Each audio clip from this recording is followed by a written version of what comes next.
आमचे शिक्षक आमच्यासाठी प्रत्यक्ष देवतुल्य व्यक्ती आहेत आणि त्यांच्या प्रती आमच्या मनातल्या भावना व्यक्त करायचा, त्यांना धन्यवाद द्यायचा दिवस म्हणजे 5 सप्टेंबर.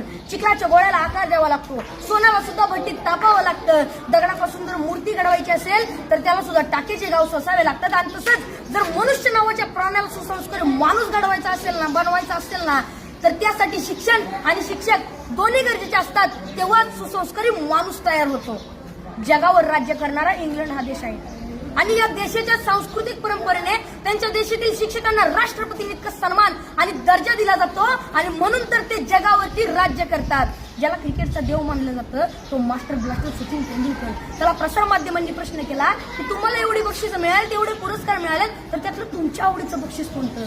तेव्हा सचिन तेंडुलकरने सुंदर उत्तर दिलं. ते म्हणाले, मला एवढी बक्षीस मिळाली, मला एवढे पुरस्कार मिळाले, अहो एवढेच काय, मला सर्वोच्च पुरस्कार भारत रत्न मिळालाय, पण त्यातलं माझ्या आवडीचं बक्षीस कोणतं असेल ना, तर ते म्हणजे मला माझ्या आचरेकर सरांनी दिलेली शाबासकीची थाप.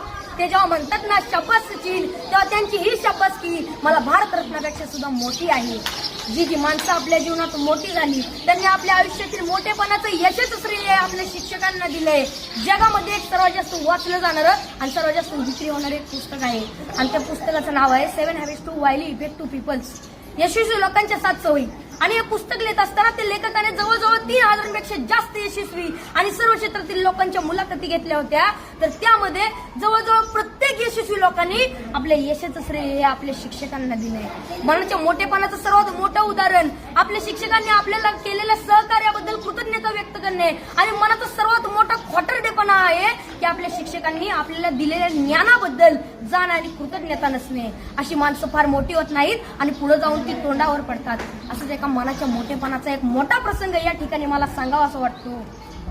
एकदा डॉक्टर बाबासाहेब आंबेडकर इंग्लंडवरून भारतात येत होते. ही बातमी त्यांच्या कार्यकर्त्यांना, त्यांच्या आयोजकांना समजली. त्यांचे कार्यकर्ते बाबासाहेबांच्या विमानाची वाट बघत विमानतळावरती थांबले. बाबासाहेबांचं विमान 2-3 तास लेट होणार होतं, पण तरी सुद्धा त्यांचे कार्यकर्ते त्यांच्या स्वागतासाठी त्यांची विमानतळावर 2-3 तास वाट बघत थांबले आणि 2-3 तासानं बाबासाहेबांचं विमान विमानतळावरती लँड झालं. बाबासाहेब खाली उतरले. बाबासाहेबांचे सर्व कार्यकर्ते बाबासाहेबांच्या दिशेने पळत सुटले. ढोल ताशे वाजू लागले. बाबासाहेबांच्या घोषणांनी आकाश दुमदुमून गेलं. बाबासाहेब आप आगे बढ़ो, हम तुम्हारे साथ है, बाबासाहेबांचा विजय असो अशा घोषणा देत होते. कोण बाबासाहेबांच्या पायात पडत होतं तर कोण त्यांना हार घालत होतं. बाबासाहेबांची नजर समोर गेली तर समोर बसलेला एक म्हातारा माणूस मात्र बाबासाहेबांचा हा कौतुक सोहळा अतिशय प्रेमाने पाहत होता. बाबासाहेबांनी गर्दी बाजूला सारली आणि तडकन त्या म्हाताऱ्या माणसाकडे गेले आणि आपलं डोकं त्या म्हाताऱ्या माणसाच्या पायावर ठेवलं. त्या क्षणी सर्व लोक आश्चर्यचकित झाले. एवढे मोठे प्रखंड पंडित डॉक्टर बाबासाहेब आंबेडकर या म्हाताऱ्या माणसाच्या पाया का पडतायत. त्या क्षणी बाबासाहेब म्हणाले,